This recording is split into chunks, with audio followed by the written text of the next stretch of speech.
Welcome to episode 110 of the Road is Dead podcast. I'm your host, I guess, here, Rob Curtis, and joined in the studio today with Tim Strelecki. Leah Sanda. And this one's, hey, I know we need to get one out, so let's get one out. And Tim happened to be walking through the front door. So here we are. Here we are. Absolutely zero agenda, nothing to talk about. Isn't it always like that? Yeah, kind of. But we usually come up with something. Yeah. I don't know. This time of year, it's obviously all cyclocross. We've been talking about cyclocross, doing cyclocross. You raced your first race of the year so far. I did. Up in Wisconsin this last weekend, yes? Correct. Yeah. The, Green Acres cross they had. It's good, typical Milwaukee Park, a little bumpy. Good course, good balance of technical, good balance of speed, good balance of all the other features that cyclocross has. And I chose to go up there, race the 1, 2, 3, and it's the closest thing you can get to racing for a solid 60 minutes in our local area. Yeah, so that's kind of well, you've cited reasons why you want to go out to Wisconsin and race them. What are they from your standpoint? From my standpoint, number one, the courses are tougher. Number two, our 1, 2, 3 field down here used to be 60 minutes. It's no longer 60 minutes, and I know. Personally, for myself, if I'm racing, I want to race for 60 minutes, unless I'm racing the Masters field, which is never outside of 45 minutes, even if you're on a national stage. But I just wanted to race longer. 60 minutes is, I think up there it's like 55 minutes, which, depending on the track and how the race is going, it could be a little shorter, 53 minutes, could be longer, upwards of 60, but I just wanted a good solid effort to open the cross account for the season. Now we went to shorter races in the men's 1, 2, 3. 3 years ago, 2 years ago? I sat last season out mostly, but I think you're right in saying about 2 seasons ago it went down to 45, or it might have been last season. I don't know. I don't know. I think it's 2 seasons. I think we have 2 seasons of it now. I mean, there's been a push. There's been people asking to move it back. You've explained to me the reasons why it is knocked down to 45 minutes. I have my own opinion on it. I don't think there was anything wrong with it being 60 minutes in the past. I think it should go back to that. And I think you could literally bring the women's race up to 60 minutes. Find the way to do it. There's a way to do it. You just don't want to do it. Because it's easier just to take time off of the men's field and everybody's okay-ish. I know there's quite a few people in the 1, 2, 3 field, men's 1, 2, 3 field, that are not happy that it's 45 minutes, especially if you're trying to actually race outside of the local grassroots level and go onto a national stage. I know it's I'm not going to do it justice to be able to go back and go over all the rationale and reasoning. Yes, I was a part of the conversation. I'm sure that I said it was perfectly fine to reduce the time. I think maybe that's the problem. You agreed with it. Well, I think that the general standpoint was at the time had something to do with the fact that there was not parity between the men's and women's, and that there should be parity, and that and don't quote me on this, but it was probably something along the lines of, I've gone back and looked through not being me, but we've gone back and looked through the numbers, and the races don't change in the men's field after like 40 minutes, and no positions change. It ends up being the same.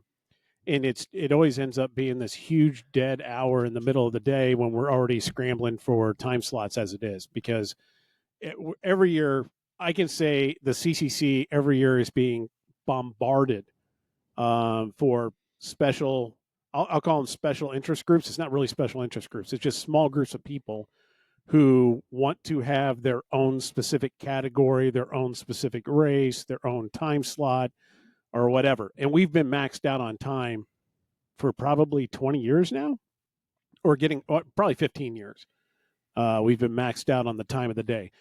And it doesn't look like it at the beginning of the year, because like we'll do our first race of the year and it's still light. At the end of the day, we've torn everything down, blah, blah, blah. But the reality is, by the time we get to the last race of the year, if we follow the same schedule throughout the entire year, which we need to do, you can't change it, from week to week. If we follow the exact same schedule, by the time we get to the end of the year, there is only like the sun is setting during the last race and the sun isn't fully up in the first race. So we're chasing that whole thing. I mean, theoretically, we could not have the end of the year in December, and then that would give us a little bit more time. I know we fight the time change on our race, but we have enough time to be able to add an additional race. You can add an additional race to your calendar. You just have to have the set races as they are, timing wise, in order to be a part of the series. But I know one way you could accommodate it. Instead of doing 2 separate master starts in the morning, do the entire Masters field together. The problem there's some of the largest fields though. Yeah, no. The largest field is the 45. The 35 is always small. The largest field is a 3-4. No, I'm talking about Masters fields. Yes. The largest Masters field is 45 plus. The 35 plus is always small. So is the next, what is it, 55 plus. So the 55 and 35 are together. Put the 45 in there. Run them all together. We would have close to we'd have like 150 to 175 people on course with 3 races. Okay, so when you go to register for an event and you see field limit 200, how do they manage that? You could manage that. Well, we definitely manage it, but the problem is for our scoring for the officials, and Leah, you can step in here. The officials have a hard time. We can run 125 people on course, no problem. The problem is when we have 125 people on course and it's split amongst like 3 or 4 categories that need full scoring. Okay. Right. I understand this issue when the weather's good. When the weather starts to turn, our field numbers always die because no one wants to race in the crappy weather. Yeah, I mean, so you could do it. The largest 45 plus field last year was what, like 56, 60 riders maybe? I have no idea. And it was still the second largest field of the day. 3-4s are the largest, and they're coming in at close to. I mean, again, 90 or something. I'm just an asshole participant with a gripe. Well, to Rob's point, Leah is an official here. She could, told me to go F myself, and it is the way it is. It's always going to be that way.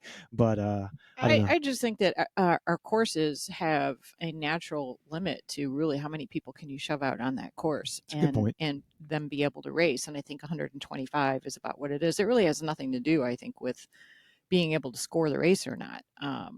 I was always told that if as long as we're not scoring it differently, and it has to do, I think, with the camera and how everything is getting recorded in all the different fields with the camera scoring, not necessarily the hand scoring. I don't believe. Yeah, that I'm not sure about, because that was a big at one point I was like, hey, a lot of people want to hear, because Wisconsin does Masters 4-5 racing. Mm-hmm. We don't, because we don't have the time and the day to do it. And so I made the petition because there were a lot of people a couple of years ago that were like, I'm just going to Wisconsin this year.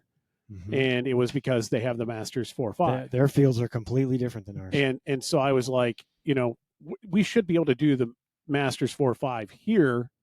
We'll just do it at the same time that we're doing the Masters. You just have a 1-2-3 and a 4-5, and I was met with a lot of resistance on that. And it was like, we can't do it. That's just, you're adding so many more fields and X, Y, and Z. And I was like, well, we're not really adding any more fields. I think that's just an excuse, in my opinion. I made it a point to say it's a scoring exercise after the fact.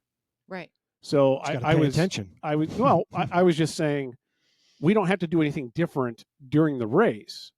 Let the race go as it is. And you have a Masters 45 plus field. Cool. Everyone finishes in the order that they finish.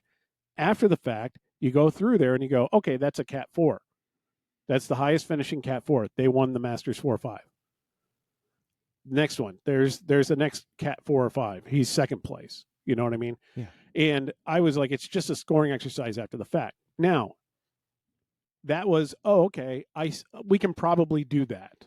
And so we've done that now for a few years. I think we have opportunities to do that in more fields.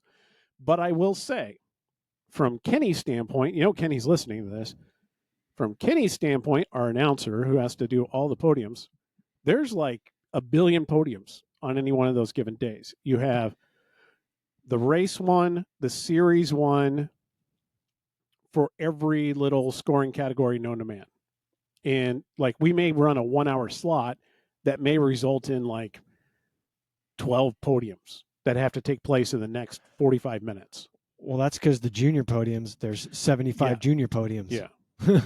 And well, not only does he have to do all those podiums, but he's trying to, but the track the series points. He's trying to call the race Yeah. that's going, which he can't do when he's He standing needs there an for 20 announcing partner. minutes doing podiums. or someone should just do the podiums, and Kenny's just the race announcer. He's pulling double duty. And we've like in our race, we have somebody dedicated to helping him Right. on the podiums and keeping track of all that. But anybody who's ever helped Kenny on the podiums knows that it's a very frustrating job, both on his part and whoever is helping his part, because it's like, oh, wait a minute, what are you doing? He's like, just get with the program, here. Just hand this, hand that, hand this. I think he would be offended if we suggested he needed a partner. True. I think he does a really good job of balancing it all. But he certainly does. Every little straw we add to his back, though, is going to. Yeah, it's a lot. Yeah. So dividing it up more. So I guess what I'm trying to say is, while to me this seemed like an easy exercise after the fact to be able to change the scoring, and it is, and we're doing it, it does add now an extra load onto the existing support staff that we have without an additional number of racers or riders. So our field sizes have come down across the board. They're not down as low as they were, I don't think. I think they've been coming back up a bit. But they because of that, we were even told last year we can raise our lap times. So we used to shoot for, what we used to call a fast master's lap time of like 7:30 or something like that. And we'd be like, okay, but if it's a Strelecki like 6:40, that's what we would say. How many times my race has been scheduled for 45 minutes and I've raced 40 minutes or 39 minutes? Yeah. That actually pisses me off. It's quite a bit. When you're I could almost do an entire other lap, and it's like the problem isn't you doing the extra lap, it's the rest of the field doing the extra lap. And it's not the rest of the field, at least the rest of the podium. Pull them. Well, you can't pull the podium. You can pull the rest of the field. And remember, it's an 80% rule. It's not a 70 or 75% or 20% rule. You know what I mean? Where we pull 80% of the field. I get it. But so we've been told we can increase the length of the laps now, which is something new. And we originally went shorter and shorter and shorter in terms of the time of the laps, not necessarily the distance of the laps, but the times of the laps. We were always shooting shorter because that gave us the flexibility on timing to be able to get the large fields through and get them kind of at a set chopping block kind of time frame. And now, because the fields aren't as large, we've been able to go back and increase the fields or the lap times. So, which is interesting. I don't know. I find that kind of stuff interesting. A lot of other people may not find it interesting, but I think who needs a fair shake are the juniors. Well, I think the juniors need to, if I'm a parent and I find that my kid's racing for 10 minutes and I've been there since X o'clock in the morning and my kid's only racing for 15 minutes because of whatever reason or 2 laps. I think 2 laps is wrong. I think you need. I think that the juniors need a specific short track, specifically to give them like 5-6 laps to make them actually feel like they're racing. Versus, maybe one for some of the juniors, 1.5, 2 for the good juniors. Well, the good juniors sometimes are sitting there at the end of 2, going, "Okay, that was only 10 minutes of racing." Right. That's my point. As an older but if we make it a short lap. So it's always, but you could make a short lap and just have that junior's going to rip like 6 laps. The point for most of what we were doing was that and I've covered it here on the podcast at the time, but we started to add a cutoff for the small juniors, the youngest juniors. Okay. And it was to ensure that everybody in that field got 2 laps. And I believe that worked. I don't know if we ever extended. We used to just call it a 2-lap race. I don't know if they still do that. Last year, called 2 laps. It was still a 2-lap race. It's still on the board this year for 2 laps. Okay. I do think it needs to change because from a scoring standpoint, I see the fast juniors that, could have done 3 or 4 laps. 4 laps to the one of the slowest. And those kids, and there's no reason why we can't score that. Is it a little bit more complicated? Yes, but we can. It's not. We're not seeing field sizes of 125 juniors like we anymore, were. we were. So at this point now, I think I think we can go back to a timed race. And those fast juniors, that's the future. You got to keep them stoked, man. You got to keep them like, all right, I did three laps, 4 laps. I did 5 laps. I'm getting better. That's what keeps that stoke alive. And no offense, but I'm more apt to chase that and get them into a better situation than I am to add the 20 minutes back onto the 1, 2, 3 race. Well, that's a touchy subject. I'm going to leave that one. I know what you're saying, but and that's why you're going to Wisconsin, and you're not alone. I understand that, but half of that junior field in a year or two is going to be done with cyclocross, right? The older people in the 1, 2, 3, the good teenagers, the 20-somethings, the masters guys like me that want a hard effort want that entire time. They want that entire time. The kid in 1, 2, 3 that's in 15th wants that hour. I'm not disagreeing with you. At the same time, if we look at the numbers, the number that actually go and do that, the 1, 2, 3 field's been the smallest field of the day for probably 10 years, 12 years. Right. And it always feels like to everyone that we're setting aside this huge chunk of the day for the smallest group of people. When we're constantly trying to make the argument the other way, where there's small groups of people that want, a focused time, and they're only getting like 10 minutes. You know what I mean? Or okay, so the 1, 2, 3 men's field has been brought down to meet the 45-minute women field. Let me ask you, Leah, if you race 1, 2, 3, do you want to race 45 minutes or do you want to race an hour? I'm not going to like that answer. Honestly, no. I think I know where it's going. I have no need to race longer than 45 minutes because if I go to nationals, my race won't be an hour. So but if you go to nationals, your race is an hour. Oh no, not my race is 45 minutes. But I want if you're 1, 2, 3 to race an hour because racing an hour full gas makes 45 minutes feel like a piece of cake. Right. Yeah. If I, not that it is, but it makes it feel a little easier. I don't know how to answer it. I don't know. I don't really want to race for an hour because it's hard enough to race for 45 minutes. I remember on this podcast, we had that exact question with Laura Van Gilder, and it had to do with race length parity for road for women. And when we brought it up, because we made it a big deal that year, we went through all of our criterion schedules and we said, we're going to make sure that the women's races are exactly the same duration as the men's races. I don't know that we made the women's races slightly longer. We made the men's races slightly shorter. And we ended up with parity. And we were like, hey, look at us. We've gone out, we've taken the time, we've made, parity in duration. So the men's races and women's races are the same length because everyone deserves to race the same. And it was met just with crickets across the board. I was thinking, oh, this might, some people may be like, hey, look at this great stuff no one. Everyone was like, eh. And then the women in those fields, what we found, and Laura said it on this podcast, she was like, we don't need to race that long. She flat out said, I don't need to race that long. She goes, now, because our tactics and everything that we do currently is all set up for that set duration that we're currently doing. Mm-hmm.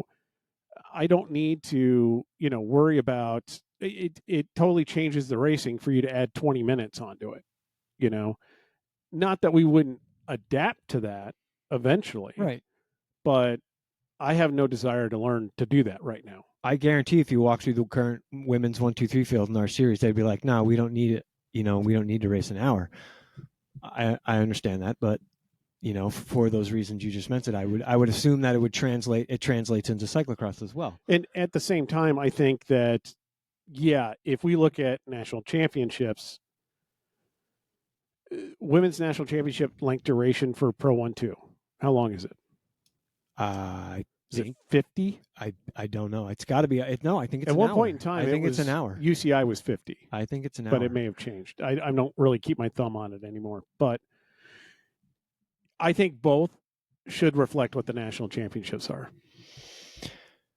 Yeah, but I mean, I would agree with that. But you've got a guy like me that on national stage his races are no longer than 45 minutes. I want that extra 15 for training purposes strictly. I don't care if I'm the only one out there. I want that extra track time because that gives you a fitness bump and makes your 45 minutes when it counts seem easier, right? And I would think that the majority of the other 1, 2, 3s, whether their goal is to race nationals or different events, would be almost the same. They want that extra track time. There's probably a quite a few that don't and don't really care about it, but they're not chasing what I'm chasing, you know? Yeah. So I don't know. I think there's a way that the 1-2-3 field here could be 60 minutes, but people just don't want to do it because it's easier to say, no, you know, we'll just give them 15 minutes less and we'll add on a local event that never happens. And that was the pressure, I think, that was given this year was, hey, you know, everybody was asking for 15 minutes to do a local event. You need to take advantage of it at this point. Yeah. If you're not going to take advantage of it, then it needs to go back into racing. That's exactly my point. I totally agree. Because I didn't see one single local event happen last year in cyclocross. Oh, we did. We had ours. You guys, of course. You guys, our races usually really, really. Well, I did that little goofy one. Yeah. I remember. And people did really like it and enjoy it, and we got good feedback on it. Now, also at Montrose, they did the hand cycle, adaptive race. Respect.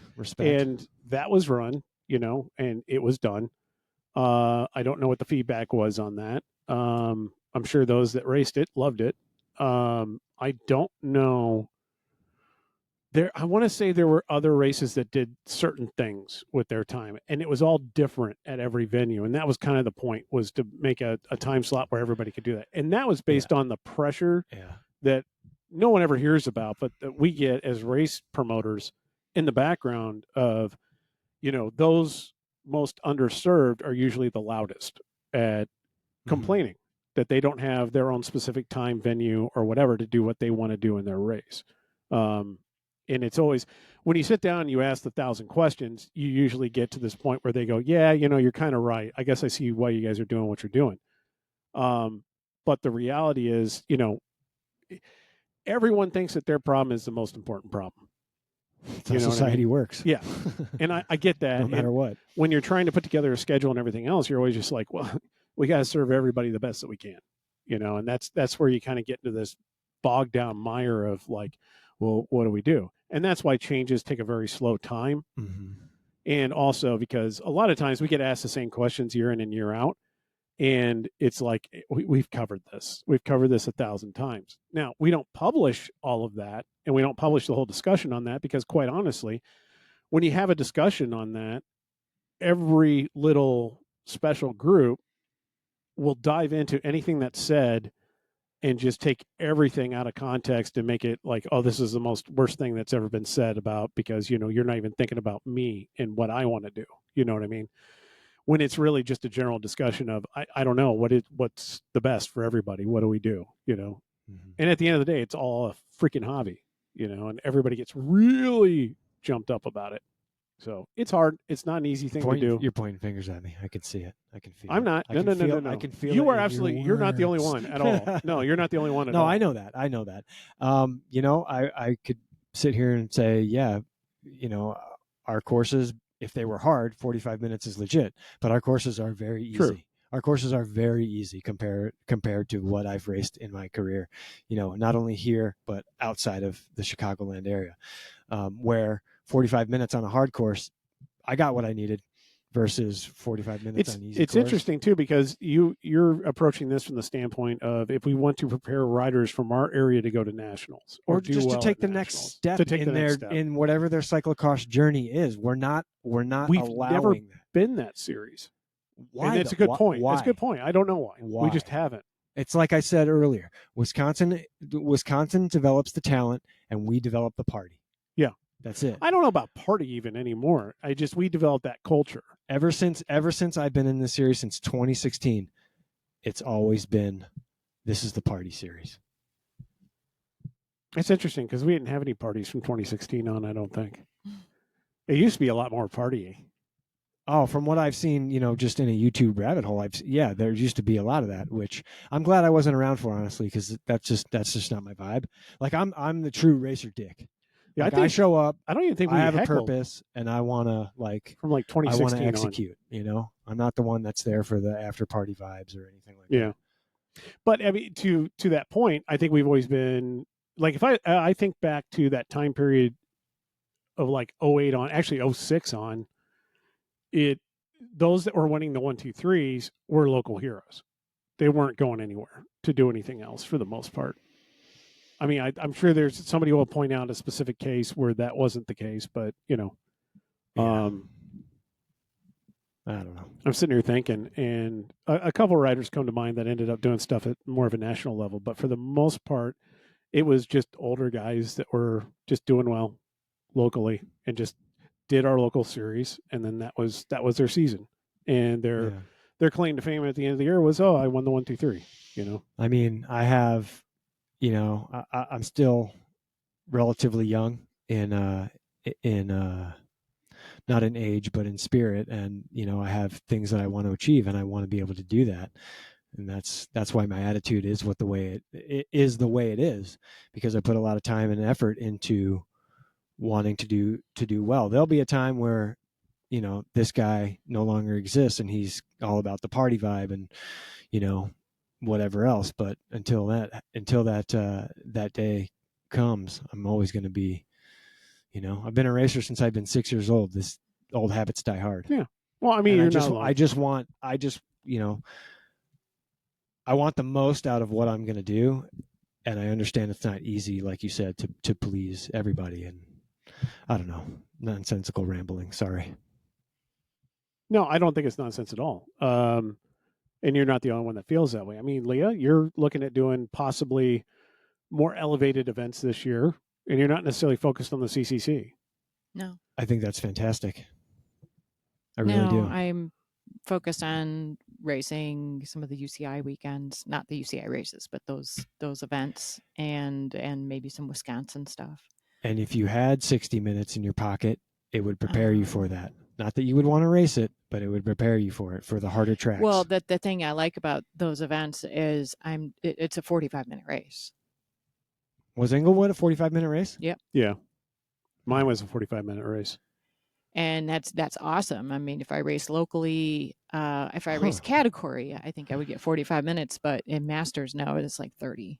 I thought you did UCI. Didn't you do the UCI race in Englewood? No, I just Cat 3. Okay. I was under the But I found it interesting that the women's 4-5 and the women's Masters were in a wave group together. They all raced 45 minutes. Yeah. And my wave group was UCI juniors plus Cat 2s plus Cat 3s. And we all raced 45 minutes. It's like everybody raced 45 minutes. I did a 40 plus Cat 3, 4, 5, and we raced 45 minutes. Yeah. I'm like, that's awesome. I mean, it's the go-to standard. It's it gives those that want to race for an extended period, a longer duration, what they want. And for those that aren't really up to that yet, it gives them exactly what they want as well. How long is our 45 plus CCC race? Is it 40 or 45? It's 45. Is it 45? Yeah. Okay, because all I got to say is Englewood seemed like the longest race I've ever done in my life. It's because it's a much harder track. It was a faster lap, so you did a lot more laps. I did like than you're 6 or 7 laps the first day. Dry as a bone. Yeah. A little technical. Good downhill, like places, I think I did you can carry 6 your speed. The first day, and I did 5 the second day. Yeah. I want to say. Let's see. But I think I raced more like over 50 minutes though for my race because of how far back I was. Yeah. Which isn't to say I'm doing poorly. I'm actually all excited because I'm actually having a good year. So I'm racing fairly well for me. That is good. That is very good. Let's see. What are we at here? Oh no. I'm trying to look up our schedule here. Our where are we? Yes. I've raced 4 races this year, and I've only gotten lapped once. 40 minutes. Excuse me. Yeah, that's even worse. I thought it was 40. Oh, that's even worse. What a kick in the pants. Because I know for me, Englewood seemed like which would make sense. It seemed like a 10-minute longer cross race than what I'm used to. These times are all backwards. You give all the Masters 40 minutes. You give the single speed 5 minutes less, which I get. Then you give oh God, whatever. Every time I look at the schedule, I just want to throw my phone against the wall. Well, okay. Yeah, it is what it is, and it does change from time to time. That's why I go to Wisconsin. Yeah. Englewood. What do you think? What did I think? Well, first of all, for those who don't know, Englewood was the UCI opener for the U.S. Yes. I'd never raced up there before. From what I have heard from people who've raced previous years, that this course was significantly different. In the past, it was a little bit more narrow and single tracky and just hard to pass and move up. I think becoming a UCI event, they did the course different. It was I thought it was really nice. It flowed really well. It had some technical stuff. It had a few areas through the woods that were, if you got stuck behind somebody, it might have been hard to pass for a minute, but for the most part, you could move up in that course if you needed to. It had some elevation, but it wasn't crazy. I didn't think the course was super hard compared to Trek, for example. I find Trek's course to be just freaking hard. Yeah. Do you really? Oh yeah. Oh, yeah. Inglewood was not as hard because it wasn't as climby. Trek is a lot more climby. Trek has enough climbing that I feel like I'm completely out of my element every time I do it.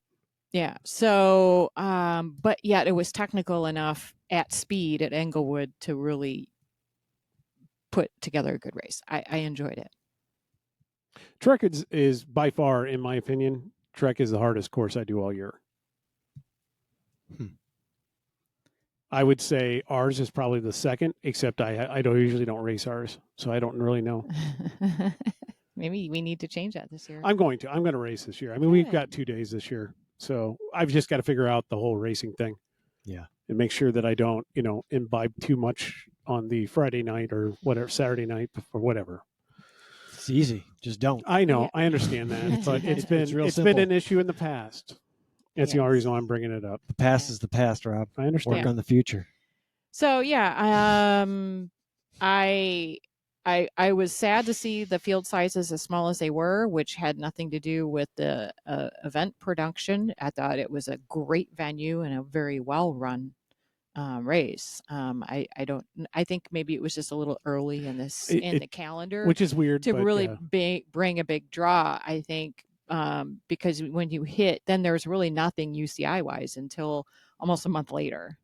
No, they had Go Cross this last weekend. Oh, yeah, with that Rochester. Rochester was the weekend after. I'm thinking in the Midwest. I'm thinking. Well, this race was up against gravel nationals, and half your people that are participants of the gravel scene also nibble a little bit in cyclocross. Okay. Yeah, you would have lost some. Pro wise, we lost a lot of the pro field because of that. Right.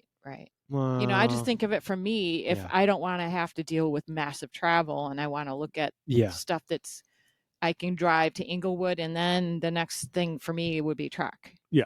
Mm-hmm.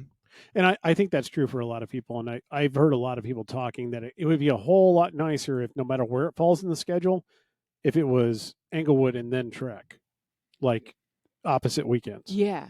That would be perfect. Stay the week in between. And that's where a lot of the pros then would just stay.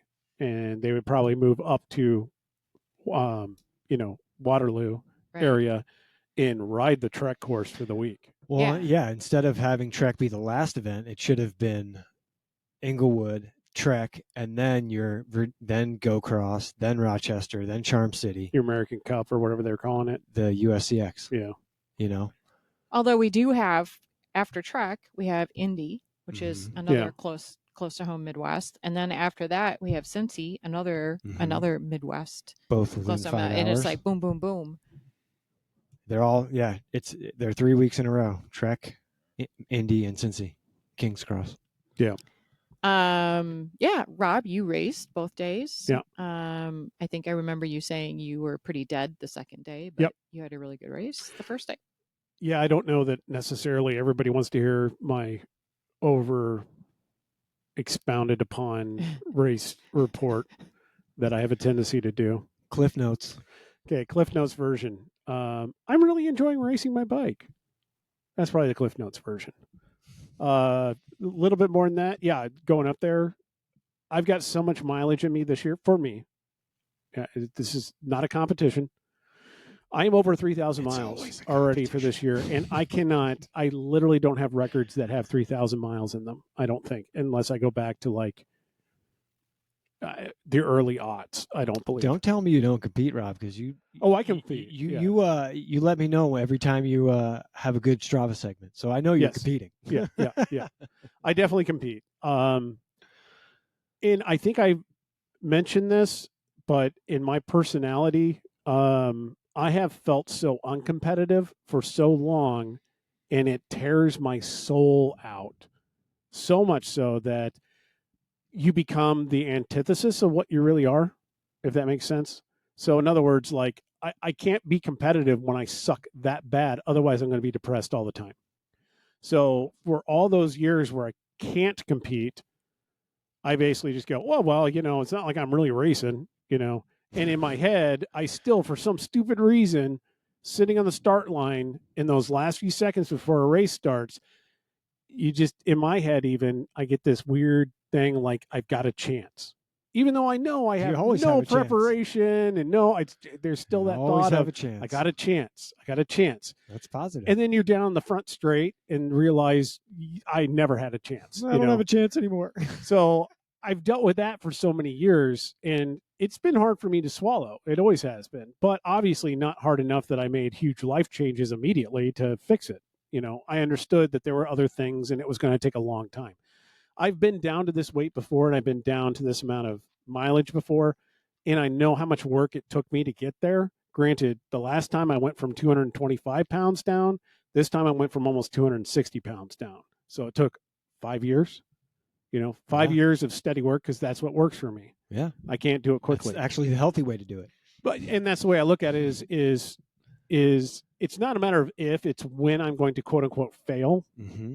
So it's more of if you build a good system in place that's not too restrictive, that's not too penalizing, that is just gradual life changes, then you're going to go up and down. But as long as the progress is always in the right direction, it's going to take a hell of a long time for it to go the other direction. And I know that enough to know that that's what works for me. Yeah. So I'm to the point now where I've got a lot of mileage on for me. And with that mileage, I have not been training. I have not been doing threshold intervals. I haven't been doing, any of that kind of crap. I have just been on my bike. And I would call it zone 2. I know you would argue with me that I don't ride zone 2 very often, but to me, every time I get on the bike, I do zone 2. And I'm not doing a focused tempo effort or anything like that. There are small moments where I will find myself riding at tempo, but it is what it is. But because I have that volume, even though with little to no intensity, I have aerobic capacity that I've never had. So I have the ability then to recover. When I do actually do some intensity, I'm able to just jump back and recover, which has been really kind of game changing for me. So went out to Englewood, hit the course. I love that course. Absolutely love that course. If there was only one change that would ever be made to it, I would get rid of the 2 log run-ups and the barriers. Those are the parts I liked. So those are the only places where you got to get off your bike.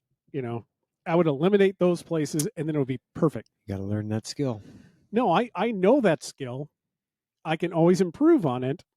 I mean, you guys need to ask Katie. She's seen me fly through barriers. I know how to do it. For some reason, my mojo on it is completely off this year, but I've just got to practice. Mm-hmm. But those 2 little the logs just I messed up on them a couple times, but improving. But in general, I thought I would describe it as a power course.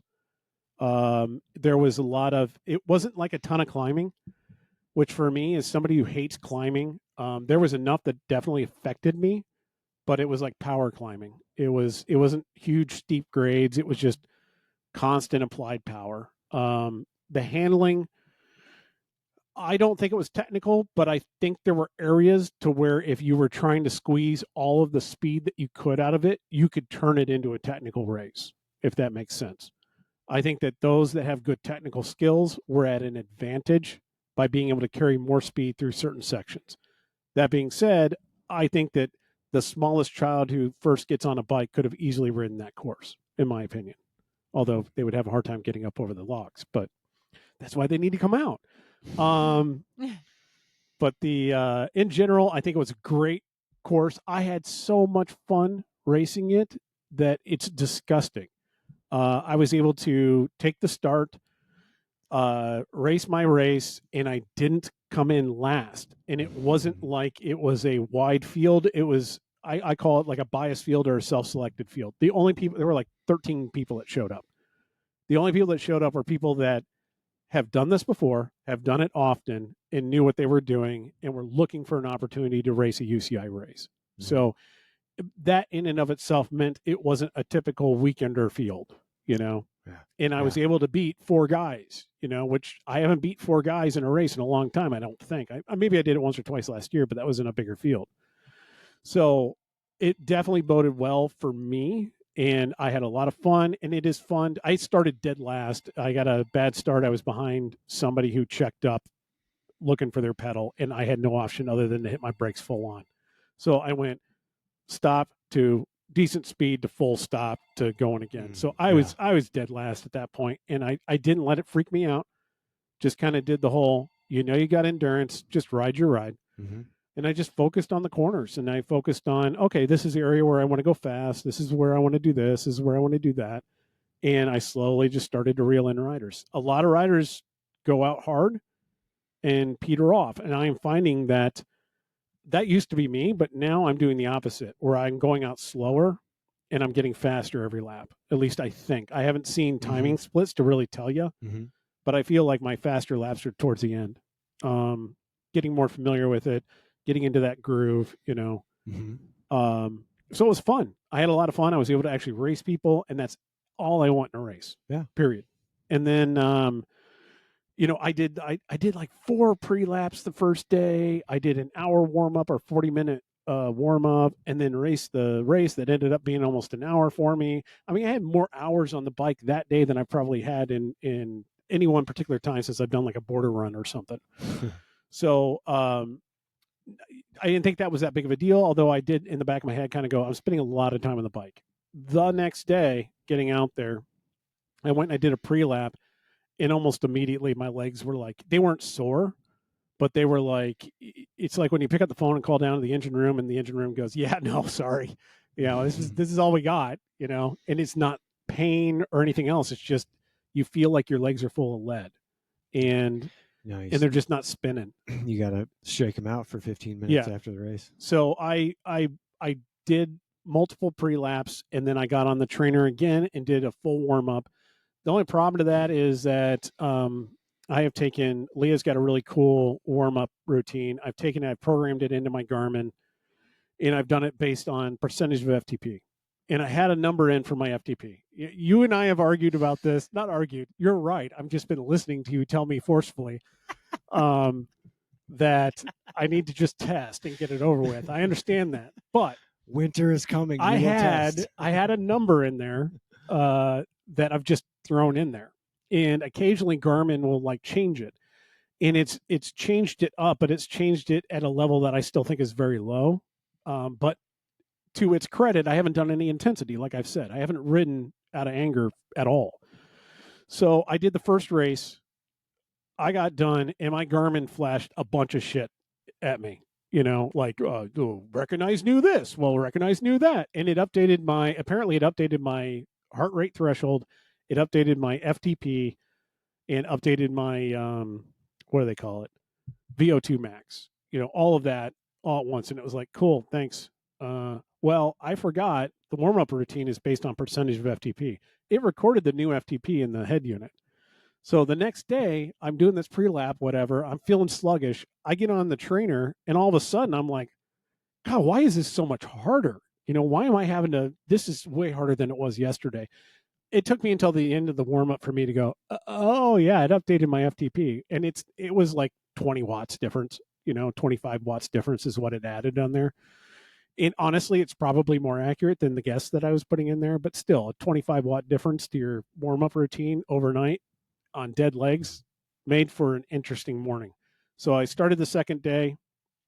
I got the whole shot, or not the whole shot. I was like third at the whole shot, which surprised the hell out of a lot of guys. I got a lot of comments for hours after that, like, holy shit, you were up there, man. I had to actually go and pass you. Like, yeah, but it didn't take long. And so a lot of people did a lot of work. They got past me. I think I didn't finish dead last, but I was second to last the second day. I still raced hard, felt like I put in a good effort, but I did notice I'm running Shimano Di2 GRX 12 speed this year. Don't blame your equipment. No, I'm not. I'm just going to talk about a feature. So a feature that anybody who's ridden Di2 understands, if you've ridden Di2 with a Garmin head unit, when you get to your smallest cog or your last gear, your largest cog, your last gear, it will beep. It will give you an audible signal to tell you, hey, this is it. This is your last cog. You don't have any more. I heard that maybe once during the race the first day. The second day, I was hearing it all over the place every lap. I was like, I am so screwed. I am going so much slower. Every time I hit that hill towards the end, I was hearing it sooner and sooner in that hill. And it was like, man, I did this like 8 times yesterday. I didn't even hear it, So I was running out of power. I didn't have it. I don't have 2 days of racing in me. But I know that it made me stronger. Yeah, so absolutely. I'm so excited for it. We did relay crosses last weekend, and I feel like I felt it for relay. I did way better in relay than I've ever done. And I had so much more fun doing it and was able to race people. It's just exciting. I love it. I love racing my bike. I love racing cyclocross. So get out there and race cyclocross. So that's my report. Is that short enough? That was a short version for me. Wow. Okay. Yeah, Leah hit that one right in the head. Well, she asked. So next races. Who's doing their next race? Or actually, we're doing practice tonight. You're not going, are you? All right. Well, so we started doing a practice. Right. So primarily, there's a lot of different ways you can do cyclocross practice. Uh-huh. And we've not really done one around us for a lot of years because we don't have a good location to do it. And we kind of found a location that I think is really good for what we're doing. Would you agree or disagree? Me? I mean, it's good for doing skills. Yeah. I'm not sure. I've never done anything like hot laps or anything there, so I don't know. Hot laps, it's horrible for. Yeah, because it's kind of grass and gravel. Yeah. But you've said this, and I'm going to call you on it. Maybe not. Maybe you don't feel that way. But there's different ways that you can practice cyclocross. You can go out and you can do. In general, I split it into 2 categories here: skills or hot laps. Yeah. And I've heard you often say and argue that just going out and doing hot laps is a waste of time. It depends. Hot laps are good once you have taken some time to actually just have skills practice. Like if you've put, a month of skills practice in where you're just, 2 or 3, maybe 4 times a week, practicing certain skills in a park like the park you guys are in or any local park that you're at, whether it's, just the fundamentals. If you've got them dialed and you feel like, you're ready for some hot laps, the first race of the season's approaching, you want to go rip some laps and really incorporate what you've been doing into a little bit slower of a race pace scenario. Yeah, that's fine. I think when the season approaches and you just automatically go into hot laps, I think that's the wrong approach. Personally, That's the way I wouldn't do it. You could take the time to find a place where you could maybe put together a course to do hot laps on, but I think you should start out doing the basics, get those dialed in for a few weeks, and then slowly start to incorporate that, build that speed in the form of hot laps while incorporating the skills you've just worked on. And what hot laps will do is it will expose all of your weaknesses real quick because human nature is, I'm doing hot laps now, I'm going to go real fast, and then you either crash your brains out or mess up all the skills you've put time into learning because you're trying to do them too fast. It's like it's a baby step process. You got to start real slow, and then build up, and build up to doing those skills faster. Then build up to doing those skills a little faster, then take it to a hot lap scenario. And then, by then you probably have 1 race in your legs. And you can start, you've got the feel of how you're doing when it all has to be put together. So then you can go start to do your hot laps. What do you think is the ideal length for a hot lap in terms of a rough time? Like if you lay out a short course, you're looking for a 2-minute hot lap, or you're looking for a 10-minute hot lap? No, I think anywhere between depending on skill level and speed, I think anywhere between like 3.5 to maybe 5 minutes is a good lap, because you won't necessarily be doing race course length, so to speak, but you can do as many laps as you want. Yeah. And you can go back and you'll hit those maybe problem areas a little bit quicker than you would in a normal cyclocross lap. Like for instance, the place I do my hot laps at, for me on the short lap, it's right around 4 minutes. And it's a good incorporation of speed, tons of turning, bunny hops. I can incorporate run up if I want to. Some roots. It's got a mixed bag of everything. And then the longer lap I do is in the neighborhood of 6 minutes. And it's the longer lap is more like true cyclocross, like areas of intense technical skill and focus, and then areas of just brute recovery strength and power. So I'm excited if you guys ever want to come out. Oh no, we definitely do. It's just a matter of timing. But to go back to your what you were saying earlier, I think it's really important that when cyclocross season approaches, and any person that's been in cyclocross for any long period of time, decades or a professional, they'll tell you to start out with the basics and brush the cobwebs off first before you start to go rip hop laps off.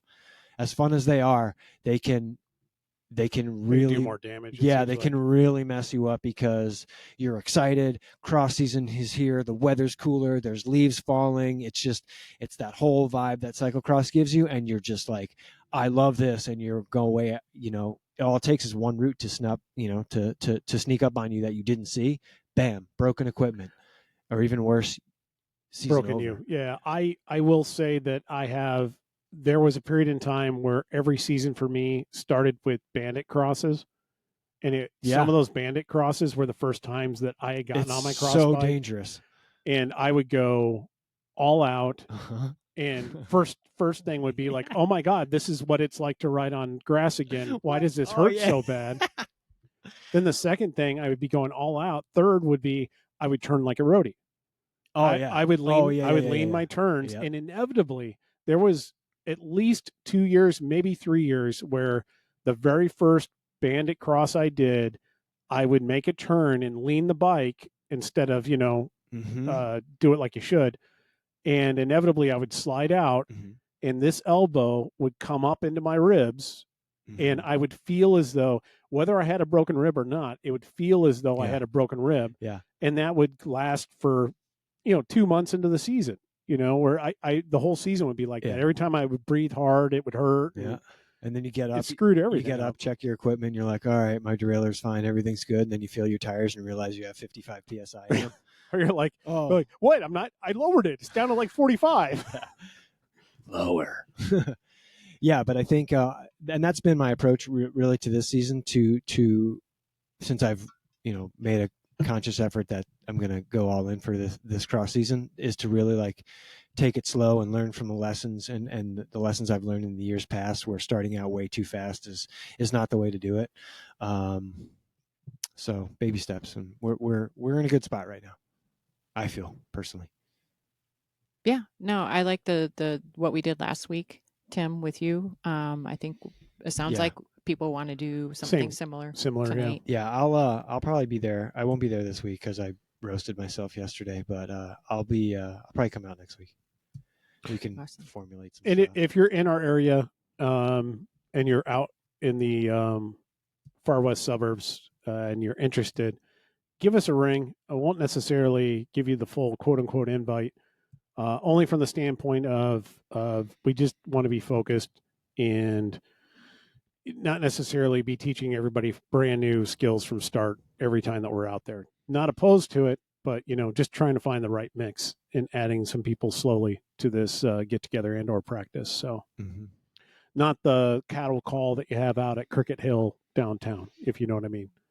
But yeah, it's a focused agenda. I mean, you can, we're limited, we're limited with the daylight we have for when we start. And that's only going to get, that window's only going to get smaller and smaller. Yeah. And as the season starts, these will probably, or gets more involved, these will probably get less and less. But it's a focused effort, on certain skills and things that people feel like they want to learn. Yeah. We did a few practices last year or the year before. We would do them on Saturday morning, though, because that was the only time we had time. And we would do them at Lord's Park and just do starts and some corners and stuff, which was nice for beginners. And it kind of got me thinking about the act of doing it again, which was pretty good. So, I mean, the more you practice, the better you're going to get. Yeah. So it's not just, don't leave it to just one day a week when you gather with your buddies and you're in the park doing what you're doing. You got to take it upon yourself to do it when you're by yourself. Yep. Making mental notes. Yeah. I mean, it's the truth. It's the truth. It's the only way you're going to get better. I hear you. When no one's around giving you hoots and hollers and high fives or doing it for the gram, you got to do it when it sucks, when it's 90 degrees out, when you're miserable and you don't want to do it. That's when you got to do it. Yeah. No, I get it. And then do it some more. And then do it some more. I get it. Do you? I understand the principle. Because you look like you're just taking a picture. I am just taking a picture right now because I do need to get a picture for this, but it is what it is. All right. Well, all right. So that's pretty much it for this one. Hopefully get one out again soon, maybe in a week or two, kind of see how the start of the season is going. You already did one race. You racing this weekend? Yeah, I'm going to go back up to Wisconsin. Battle of Waterloo. Oh, Waterloo. Is that the Trek course? No. It's like a couple miles from the Trek course. Interesting. Yeah, it's it's past the headquarters. I was like, there's no way in hell I'm going because it's I don't like, like I said, that's the hardest course I race all year. So if it's something different, then it might be interesting. Is it on Saturday or Sunday? Sunday. Their Saturday race is up in Sheboygan, and that's almost Green Bay. I'm not going that far. Well, I've been wanting to go to Boiler Cross, so that's down in Lafayette. Yeah. And it's part of the OVCX series. Enzo's Buttonhole Chamois Cream and Cymet are sponsors of the Boiler Cross this weekend down in Lafayette, Indiana. By all means, head on out and give it a shot. They do want to see a lot of folks from the Chicagoland area make it their way down there. If you are going to go and you need a little bit of help with registering, let us know. They did give us a code. I'm going to try to get this out as soon as I can so that it can be helpful for you, but hit me up if you need the code. And hope you can get down there. I wanted to go down there because they do have a 40-plus Cat 4 race. Or 50. They have a 50-plus Cat 4 your race. racing age is 50. How do you feel it's about 51. Oh, I am 49 years old, and my racing age is 51 because thank you, cyclocross, and my birthday's in December. That jumps 2 years. Yeah, it jumps 2 years. Yeah. It's done that forever. That's why I have no idea how old I am. Same with me. I know, it's crazy. Well, that's why I thought you were 60. Never mind. Wow. Yeah, no, it's very frustrating because I've recounted this on here, but I never know how old I am because of that. So I've been 50 for a couple of years, and yet I haven't turned 50 yet. So the dreaded racing age. So that kind of category, I'm like, oh, it's built for me. My wife there's a birthday party here that she's been planning on going to for months, and it is that night. And she's like, you are not going to that race. So we're still in the negotiation phase. At least I think we are. Somehow I don't think I'm going to go, but I'm thinking there's still a chance, So me, as long as there's a chance. Mm-hmm. All right. Well, that does it for us. Please go out and get some Buttonhole Chamois Cream. We will have the giveaway again if you go ahead and send us an email to roadisdead@gmail.com. And if you are I'm going to say third, because that's podium. If you are the third email that we get this week after hearing this show, then you will get a free jar. Please include your address. Thank you to all that included their address last time. Makes everything a lot easier. So please include your address if you can.